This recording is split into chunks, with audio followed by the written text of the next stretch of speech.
Well, so we're at that time of Armistice Day, Poppy Day, Remembrance Day, lest we forget. And yeah, have we ended wars yet? Not yet. And when will we end those wars? It is the promise, isn't it? Isaiah 2:4 to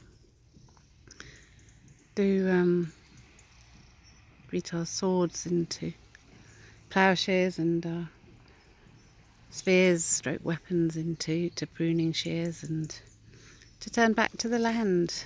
Let's be able to grow more of our own foods and be productive in our lives, and not be so dependent on commercialism. And as I say, and as the supermarket delivery lorry is delivering somebody's shopping.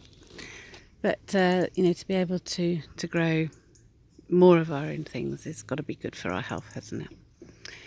And to have more autonomy and more time in life and time in the land and time sharing, not making life hard work. It doesn't have to be hard work. Many hands make light work, my nan always used to say to me, and it's so true.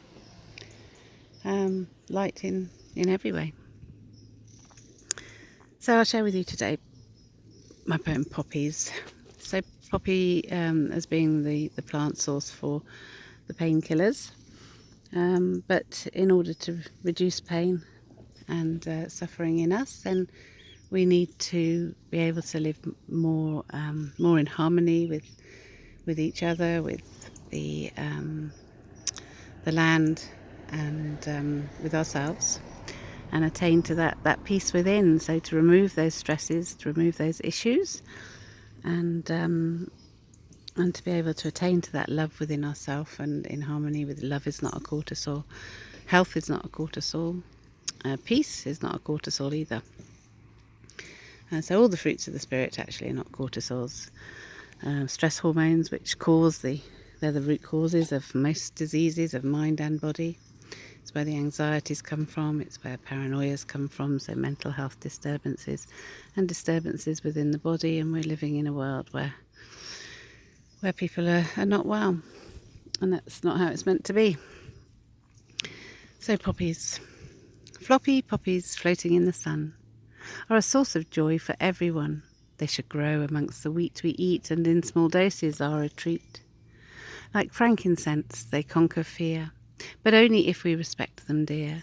They help remove the pain of man, but won't fulfill the challenge or plan. You see, it's up to us to grow, like scarlet poppies in the snow, fighting off the frost and cold with love's golden red and glow. When we find that golden glow, our own opiates we can grow. And that's our endorphins. Our body is the best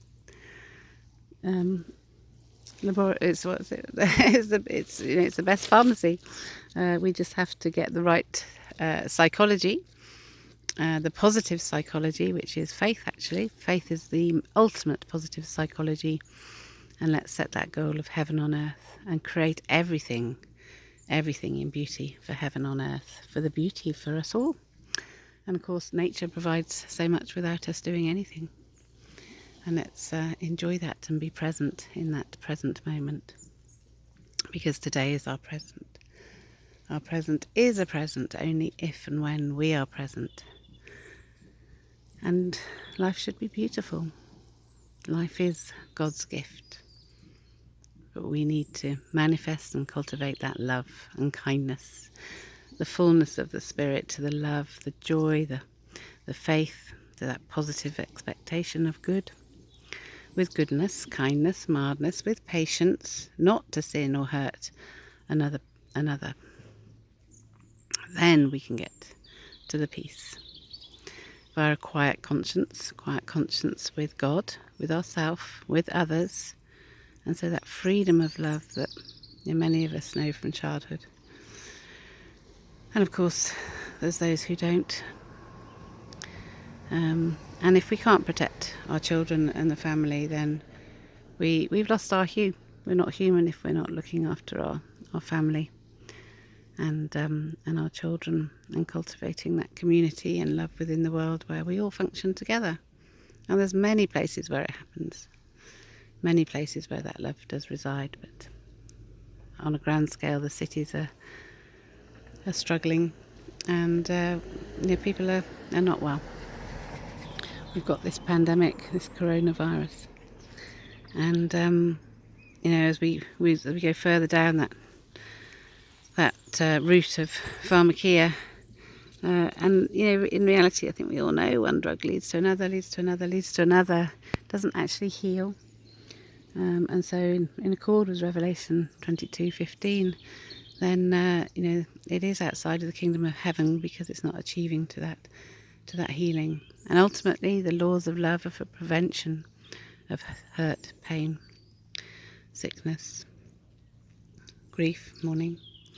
And so in accord with the promise at Revelation 21:3 and 4, I think it is, where God promises to wipe every tear away from our eyes, to remove death, which I think refers to death of the spirit, because at James 2:26 it talks about the body being dead without spirit. That's when we're depressed, and when we haven't got that joy and that vitality and that enjoyment of life, because they all come from the spirit. And so we need to make the choices to live in accord with those, and then we can fulfill to the wholeness of spirit, and that's what the law is there to happen. So that justice can be upheld for peace, and that faith then, because we have trust, we have security, we have safety, so we have no need to fear. That's what the law is supposed to do. And then the fullness of the spirit comes, and when we've got all of those wonderful states of being, got the self-control with the joy, with the faith, then life is enjoyable, and against which there is no law. That's Galatians. Read Galatians 19-23. It says it all, really. It talks about the traits of the flesh, and the sins that cause conflict, that pollute the body. Too much drinking pollutes the liver.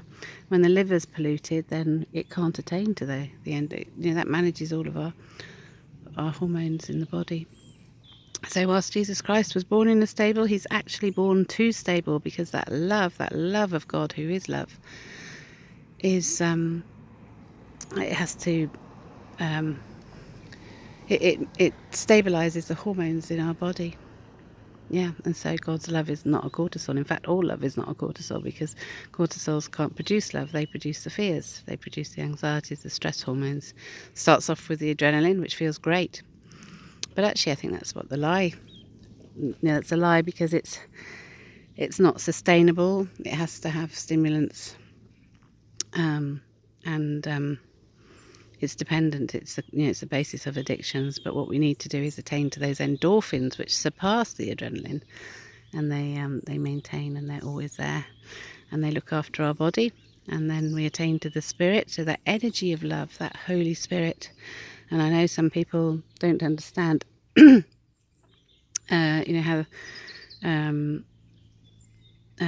that healing aspect, and that the way that the chakras work, but it's just all about energy and frequency of vibration, and where we resonate and how we live. So we must live with love, and then we get the full colour. So perhaps that's the rainbow promise, because light has that full spectrum of colour, and that's God's promise. And so when we can attain to that colour, so think of Joseph and his Technicolor Dreamcoat. It's the tent of God with mankind. It's that Holy Spirit. It's the fullness of the light and the joy and the colour. And so, God bless. We will get there. Heaven on earth is a promise, and it's on its way. Jesus Christ is returning for healing all nations, out of every language and tongue. And we need to see that common humanity, that oneness, through the wholeness of love, made whole and one in us. God bless.